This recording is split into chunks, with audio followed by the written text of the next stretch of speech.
खूबसूरत मंच और बहुत ही खूबसूरत जगह, क्योंकि शाही जामा मस्जिद बेगमाबाद, और बहुत ही खुशनुमा माहौल, क्योंकि ये वो लोग हैं जिनका इंतखाब आका ताजदार मदीना अल्लाह के प्यारे नबी आप सल्लल्लाहु अलैहि वसल्लम ने लीडरशिप के लिए किया।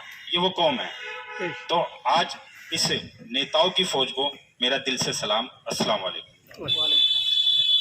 मौका आया है कि स्वतंत्रता दिवस हम अपने आज़ादी के मतवालों को, जिन्होंने ये आंदोलन खड़ा किया और जंग आज़ादी लड़ी और जिनकी वजह से आज ये तिरंगा यहाँ सीना चौड़ा करके लहरा रहा है, इस सरजमी हिंदुस्तान पे तिरंगा फक्र से लहरा रहा है, उन लोगों को याद करने का दिन है। और मैंने तो यहाँ तक सुना है कि उलमाए किराम का जो मामला रहा जंग आज़ादी में, बताते हैं, बुजुर्गों से सुना है और इतिहास में दर्ज भी है कि ऐसी कोई सड़क नहीं थी कि सहारनपुर से लेके दिल्ली तक और मुरादाबाद से लेके दिल्ली तक जहां हमारे तलबाओं की और उलमाए किराम की लाशें अंग्रेजों ने पेड़ों पर ना टंगा दी हो। लेकिन आज कुछ लोग जो मजहबी ठेकेदार बने हुए हैं वो इस मुल्क के जबरिया मालिक बनना चाहते हैं। जबरिया मालिक वो भूल गए कि यहाँ जब जंग आज़ादी हो रही थी तो मेरी इस कौम के, चाहे वो टीपू सुल्तान रहे हों, चाहे वो मौलाना हजरत मोहानी रहे हों, तहरीक रेशमी रुमाल रही हो, यहाँ तक के मेरी इस कौम के जिसे लफ्ज मुसलमान से नवाजा गया है, एक नौजवान ने अपनी शहादत दी है, उनका खून और पसीना, उनकी कुर्बानी इस मिट्टी में शामिल है। इसलिए आज ये तिरंगा फक्र से लहरा रहा है। तो आप सबके सब जो है बधाई के पात्र हैं। तो मैं कल देख रहा था आजादी के 74 वर्षों के बाद, 74 सालों के बाद कल देश के एक प्रधानमंत्री ने बताया कि बंटवारा गलत था साहब। कल कहा कि वो पीड़ा, वो तकलीफ हमें याद करनी चाहिए जो बंटवारे में लोग विस्थापित हुए, उनके परिवार उजड़ गए, यहाँ हजारों बीघे जमीन आज भी वीरान पड़ी है, उनके मालिक छोड़कर उन्हें चले गए, विस्थापित हो गए या तो रास्तों में मार दिए गए। लेकिन मैं पूछना चाहता हूं, यहाँ जमींदारा किसका था साहब? हम कल भी बंटवारे के पक्षधर नहीं थे, क्योंकि वो बंटवारे का जो पक्षधर था वो जिन्ना, वो हमारा कायदे आजम थोड़ा ही था साहब।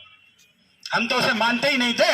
हमारे नेता, हमारे रहनुमा, हमारे रहबर कल भी आका ताजदार मदीना आप सल्लल्लाहु अलैहि वसल्लम थे और दिन कयामत तक मोहम्मद मुस्तफा ही रहने वाले हैं। और हमारा वो कायदे आजम, वो जिन्ना हमारा नेता थोड़ा ही था साहब। हम जिन्ना के मत वाले थोड़ा ही थे।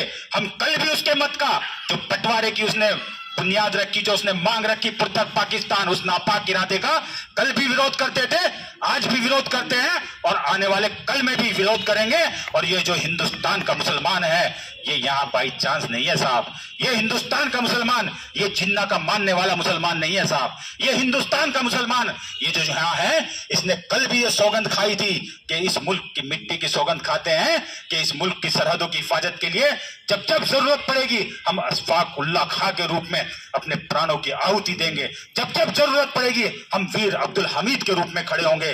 जब जब जरूरत पड़ेगी हम एपीजे अब्दुल कलाम बनकर इस मुल्क को मिसाइल ताकत से परिपूर्ण कर देंगे।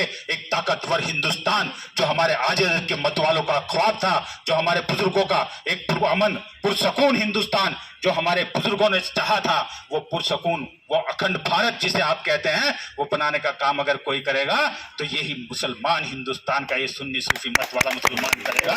तो इस मुसलमान पे हमें फक्र है। और मैं बता देना चाहता हूं, आज आपको तकलीफ हुई, कम से कम एहसास तो हुआ। तो हम कल भी पाकिस्तान परस्त नहीं थे, हम आज भी पाकिस्तान परस्त नहीं है। हमारी तो नस्लों में, हमारे खून में वफादारी है, ईमानदारी है, गद्दारी नहीं है। इस मुल्क में जहां से जहां ढूंढोगे, इस नस्ल में आपको जानिशार करने वाले, वतन की मोहब्बत करने वाले हजारों हजार रिजवान मिलेंगे, हजारों हजार। और मैं तो यहां तक कहता हूं कि ये जो मेरे मुल्क का बासिंदा, ये जो मेरा सुन्नी सूफी मत वाला ये सुन्नी मुसलमान है, मैं इसकी बात कहता हूं जिसने उस जिन्ना के साथ जाना पसंद ही नहीं किया, जिसने कभी पाकिस्तान की अताअत ही नहीं की, जिसे आज भी कुछ लोग नफरत की बुनियाद पे, शक की निगाह से बदनाम करने की कोशिश करते हैं, लेकिन वो अपनी मुंह की खाते हैं। मैं तो ये कहना चाहता हूं, जब वो हिंदुस्तान की सरजमी पर चलता है, इससे नफरत मत करो दोस्तों। जब वो हिंदुस्तान की सरजमी पर चलता है तो उसका सीधा सीधा मैसेज होता है कि जब भी मेरी कहानी लिखो, जब भी मेरी कहानी लिखो, पहले सच्चा हिंदुस्तानी लिखो। कि जब भी मेरी कहानी लिखो पहले सच्चा हिंदुस्तानी लिखो, और बात आए जो दीन धर्म की, धर्म मेरा इंसानी लिखो। और यहाँ मस्जिद है, वहां मंदिर है, वहां राम लिखो, यहाँ रहमान लिखो। और मेरी किस्मत के कातिबो, मेरे जिस्म के हर एक हिस्से पर हिंदुस्तान लिखो, हिंदुस्तान लिखो। तो मैं आप लोगों को आज यहाँ इस मौके पे, आजादी के मौके पर, मैं आपको ये याद दिलाने आया हूं कि हमारी आजादी के 74 वर्ष पूर्ण हो गए और हम 75वें वर्ष में आज प्रवेश करने जा रहे हैं। लेकिन मैं आपको बताना चाहता हूं, मेरे जो माशरे का जुमला मसाइलों का जो हल है साहब, जिसलिए मैं आपके बीच में आया हूं, ये तालीमी इदारे ये हमारे आधुनिक हो जाएं। जो मेरे जुमला मसाइलों का हल है वो तालीम है साहब, तालीम है। मेरी कौम को साजिशन 1947 से लेकर आज तक तालीम से पीछे रखा गया। इसके हिस्से में पंचर की दुकान रख दी साहब, इसके हिस्से में पान का खोखा रख दिया साहब, इसके हिस्से में फल की ठेली रख दी साहब। जो बुनियादी सतून है जिससे माशरा आगे बढ़ सकता था, वो एजुकेशन से उसे दूर कर दिया साहब। तो मैं आज आपके बीच में आया हूं क्योंकि इसके लिए तो मेरे आका ताजदार मदीना सल्लल्लाहु अलैहि वसल्लम को राहत नहीं मिली साहब। नबी करीम सल्लल्लाहु अलैहि वसल्लम को पहली वही आई, इकरा बिस्मी रब्बिकल लजी खलक, कि पढ़, अपने रब के नाम से पढ़। जब अल्लाह के प्यारे नबी को इसकी छूट नहीं है तो हम कैसे अल्लाह के प्यारे नबी को मानने वाले, हम कैसे मुसलमान हैं कि जिस चीज के लिए अल्लाह के प्यारे नबी को छूट नहीं मिली, हम अपने बच्चे को थोड़ा सा बड़ा होते ही दुकान पे छोड़ देते हैं 2 रोटी कमा के लिए। हम उसे पढ़ने के लिए नहीं भेजते, क्योंकि अगर वो पढ़ेगा तभी रहनुमाई करेगा। आप तो अमीर कौम हो, आपको रहनुमाई के लिए भेजा गया है, और आज क्या हो रहा है, हम पिछलग्गू बन गए। कोई भी आता है हमें बरगलाता है, कोई भी आता है कोई जाति के नाम पे, कोई धर्म के नाम पे, कोई मजहब के नाम पे, और हमारा दुरुपयोग करता है साहब। क्यों? क्योंकि हम तालीम से दूर हो गए।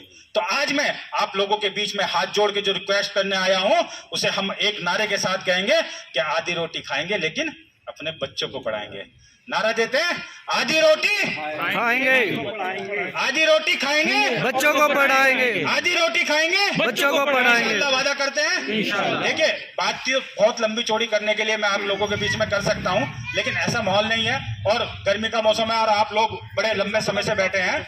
लेकिन मैं बहुत ज्यादा कुछ ना कहते हुए भी मैं आपको यह कहना चाहता हूं कि ये मुल्क जितना अमित शाह जी का है या जितना योगी आदित्यनाथ का है, ये मुल्क उतना ही रिजवान का भी है, उतना ही कारी साहब का भी है, उतना ही आप सब लोगों का है, क्योंकि ये हमारी साझा मिट्टी बनी हुई है, साझा सरजमी है, और इस मुल्क की हिफाजत करने की जिम्मेदारी हम लोगों की है। जब भी कोई नापाक नजर हमारे इस मुल्क की तरफ उठती है, तब हमारे नौजवान सरहदों पर जाकर अपने प्राणों की आहुति देते हैं, चाहे वो हमारा स्थायी दुश्मन पाकिस्तान ही क्यों ना हो, और चाहे वो चाइना हो या बांग्लादेश ही क्यों ना हो। जो भी भारत से टकराने की कोशिश करेगा, या वो आंखें जो इसे टेढ़ी निगाह से देखेगी, हिंदुस्तान का मुसलमान उन आंखों को नोचने का काम करेगा। हम हिंदुस्तान के खिलाफ किसकी गद्दारी बर्दाश्त नहीं करेंगे, बिल्कुल नहीं करेंगे। और ये मुल्क में का जो मुसलमान है मेरा, ये जो मदरसे में पढ़ने वाला है, जिस दिन ये आधुनिक होकर और मदरसे से आईएएस निकलने लगे साहब, मदरसे से आईपीएस निकलने लगे साहब, और ये शुरुआत हो चुकी है साहब। दारुल उलूम देवबंद से लोग डीएम बन गए निकल के फारिग हो गए, ये शुरुआत हो चुकी है। जिस दिन मदरसे से पढ़ा हुआ मौलवी जज बनकर बैठेगा, मैं पूछता हूं, जब वो ईमान की रोशनी में कोई फैसला करेगा, कहीं कोई उसके फैसले में बेईमानी हो सकती है क्या? नहीं, बिल्कुल नहीं।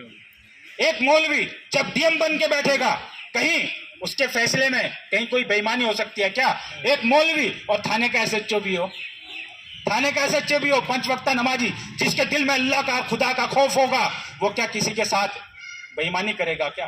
तो बस वहां अगर पहुंचना है, मैं ये कहता हूं कि दीन तालीम तो बहुत जरूरी है, क्योंकि तालीम जिंदगी के लिए, लेकिन जिंदगी वतन के लिए। हम इस नारे के साथ आगे बढ़ेंगे तो दीन तालीम तो जरूरी है, क्योंकि इससे हमें हमारे किरदार, हमारे होने का, हमारे वजूद का एहसास होता है। दीन तालीम तो जरूरी है, लेकिन उसके साथ साथ अगर हमें बराबर की हिस्सेदारी और भागीदारी चाहिए, हमें आने वाला मुस्तकबिल अपना सुनहरा बनाना है, और हमारे बच्चों को आने वाले कंपटीशन में मजबूती से खड़ा करना है, तो साहब जरूरी हो जाता है कि हम एकेडमिक क्वालिफिकेशन की तरफ भी जाएं, और मैं अपनी बात को खत्म करने से पहले, क्योंकि मैं तो आप लोगों के बीच में, आज हमारी वजूद बहुत छोटा है साहब, हमारा कद बहुत छोटा है। अपनी बात को खत्म करने से पहले आप सब लोगों के साथ मिलकर एक दुआ करना चाहता हूँ कि जर्रे को, क्योंकि हम तो महीन कन है, अभी कोई बिसात नहीं है, लेकिन अगर आप साथ आ गए, ये हज्जूम साथ जुड़ गया, तो खुदा की कसम वो दिन दूर नहीं, हम इस मुल्क का हर फैसला मेरी कौम करेगी, हम सब के सब लोग करेंगे, हम सब के सब लोग करेंगे, वो दिन दूर नहीं। तो मैं तो जर्रा हूँ, एक महीन कन हूँ, कारी साहब ने दावत दी और मैं आज इन लोगों को, इस लीडरों की फौज को जागरूक करके जा रहा हूँ। अगली बार जब हम 26 जनवरी पे यहाँ तिरंगा लहराएंगे, इंशाल्लाह कारी साहब को रिक्वेस्ट करने की जरूरत नहीं पड़ेगी। आप सबके सब लोग अगर 10-10, 20-20 लोगों को भी लाएंगे तो ये वहां तक हजूम होगा और इंशाल्लाह अगली बार ये कोशिश करेंगे। तो मैं तो एक महीन कन हूँ, मैं कह रहा था कि हम लोग एक दुआ के साथ अपनी बात को खत्म करेंगे कि जर्रे को चट्टान बना दे, जर्रे को चट्टान बना दे या अल्लाह, या अल्लाह, जर्रे को चट्टान बना दे या अल्लाह, हम सबको इंसान बना दे या अल्लाह, हम सबको इंसान बना दे या अल्लाह। और हिंदू मुस्लिम खाए एक ही थाली में, क्योंकि आज नफरत फैलाने वालों ने बहुत नफरत फैला दी है।